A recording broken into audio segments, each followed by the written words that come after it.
Hello guys, welcome back to my channel. কেমন আছো তোমরা সবাই? আশা করছি সবাই ভীষণ ভালো আছো, আমরাও ভালো আছি। তো আবার চলে আসলাম ছোট্ট একটা ভিডিও নিয়ে তোমাদের সামনে। তো গাইস, তোমরা টাইটেল আর থাম্বনেল দেখে বুঝেই গেছো যে আমি ভিডিওটা কী নিয়ে করছি। তো গাইস দেখো, আমি সেজেছি লাল পান বেবি। তো আমাকে কেমন লাগছে কমেন্ট করে জানো, ঠিক আছে? এই যে দেখো, লাল পান বেবি সেজেছি কারণ হচ্ছে এখন রিলস করবো, তো ওই জন্যই আর কি সেজেছি।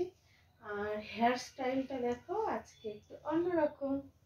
দেখো হেয়ার স্টাইলটা করেছি, তো কেমন লাগছে আমাকে কমেন্ট করে জানিও, ঠিক আছে? তো দেখো, আর এই শাড়িটা হচ্ছে জামদানি শাড়ি, রেড কালার। কার কার পছন্দ এই শাড়িটা? আমার খুব ভালো লাগে জামদানি শাড়ি, ইয়েলো কালার বলো রেড কালার বলো, খুব পছন্দ আর কি এগুলো। তো কেমন লাগছে কমেন্ট করে জানিও। ছোট্ট ভিডিওটা শেয়ার করলাম, অবশ্যই দেখো, আমাকে সাপোর্ট করো, তোমাদের ভালোবাসা দাও। তো সবাইকে টাটা বাই, কমেন্ট করে জানাও আমাকে কেমন লাগছে। তো চলো সবাইকে টাটা।